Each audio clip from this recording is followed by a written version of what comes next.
I especially love cookies because I find them to be like little canvases. Literally anything you can imagine, you can create it on a cookie.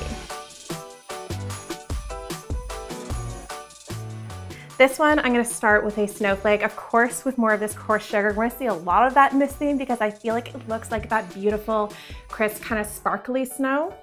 This one, we're just gonna do some piping techniques on top of the cookie. I've already flooded it using a light blue icing. And now I'm gonna come across it, and really I'm just creating a lot of lines. Instead of overlapping each line together, I'm gonna start in the center now and come that way. So that way the center doesn't get a big bulge in it from having so many lines overlap together.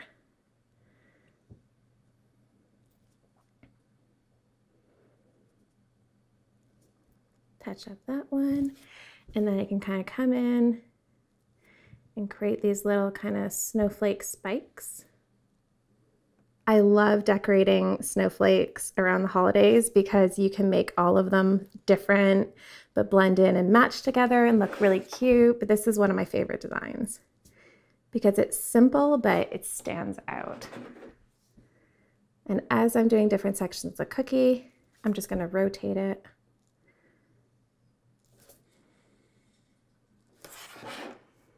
I'm working relatively quickly here because I don't want my icing to crust too much before I have time to put that sugar on.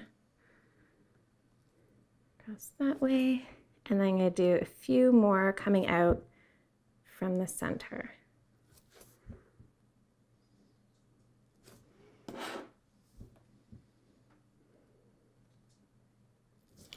And before I do the sugar, I want to add just a silver edible pearl right in the center, and then I can take that and cover it in this sparkly snow.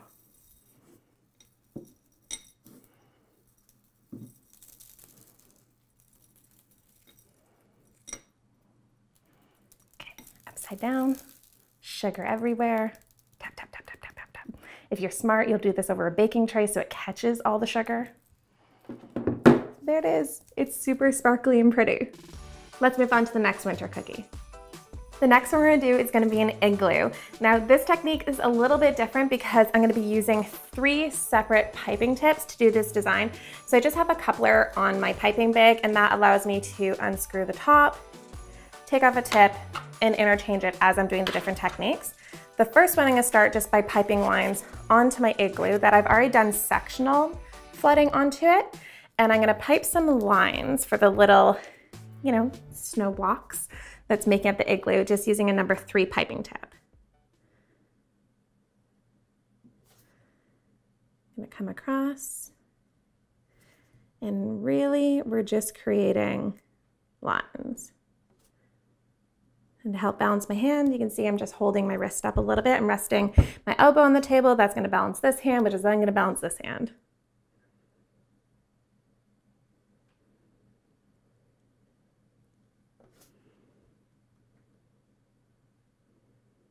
Come across, and just like you make bricks, we're just going to stagger the joints of the blocks here, coming through, and each time staggering them.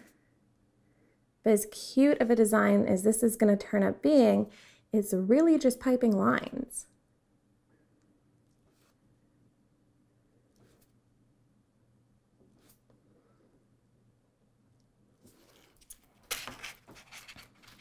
Now I'm going to switch up my piping tip and put on a number 12, which is just a large round piping tip. A lot of the different numbers I'm saying, it's just referencing the number of tip you're using, so it references the different size or the shape. So this one, it just has a larger opening like that, so that way we can create the front of the igloo. Come around this way. And then with my scribe, I can even come down and just straighten up that line a little bit, almost like it meets the bottom.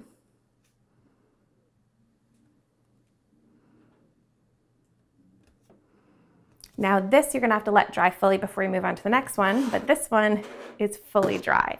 So I'm gonna switch over to a number 10, which is just the next size down from 12. So you just want a little bit a little bit smaller. And I'm going to create some snow, some fresh fallen snow kind of coming down around the entrance of my igloo and around the top. And of course, come back in with that coarse sugar and add it on top.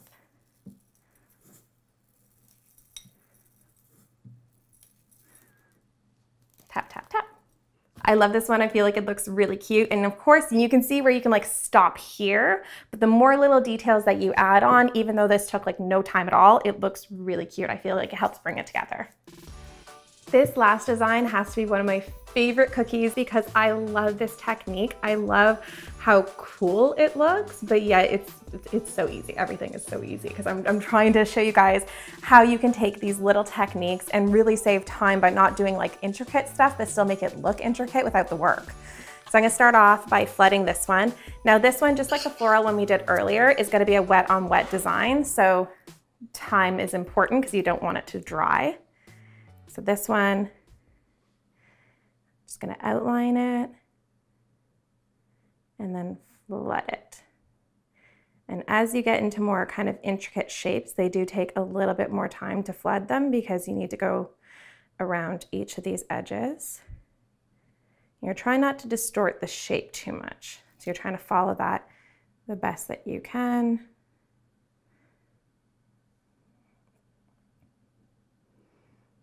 And flood in the center.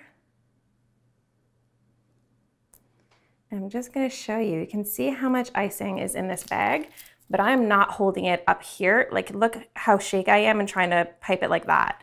As soon as you hold it more down, look at the control I have. It's all about how you hold the bag. Okay. Let's get this all smooth so we can move on to doing the really cool design. Okay. Shake it. Perfect. Okay. I love this design so much. Okay, I'm just gonna come through and surprise, surprise, we're just piping lines. So I'm gonna go with this color and kind of come through, and I'm just alternating between my two different shades of blue. In the light blue, I just used a sky blue gel-based food coloring, and the dark one, I used a royal blue. Now I'm going to skip a couple lines and come up here and do the tip. And I'm doing that for a couple reasons. One, it's going to be a little bit harder for me to do the pattern across the finger. And the other, I think it looks really cute to have kind of a section. So it's still busy, but it's not overly busy. That you're creating kind of a pattern within a pattern.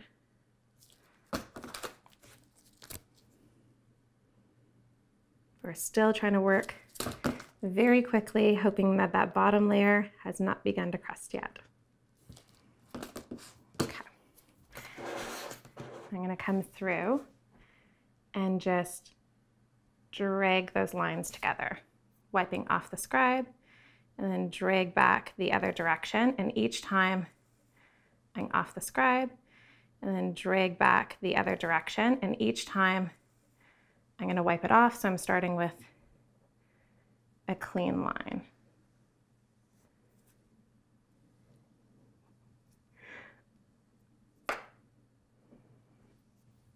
Look how cute that is.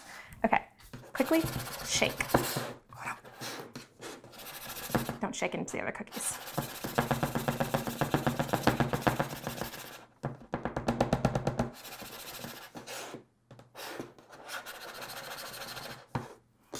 I'm noticing that this line in the middle isn't quite joining, so I'm just going to carefully, can see that it's all kind of white there. I'm going to add a little bit in just to kind of encourage it to kind of come together.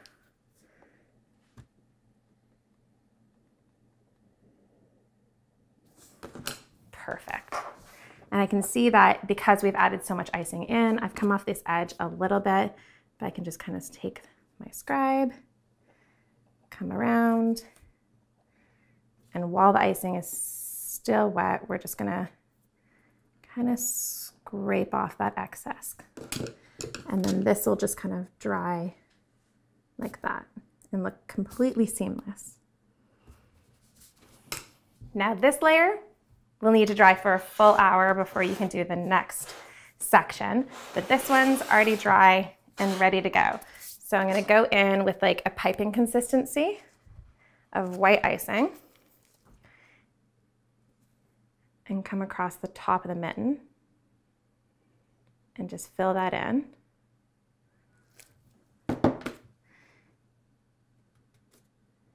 Even with the piping consistency, you can still kind of come through and smooth it out a little bit.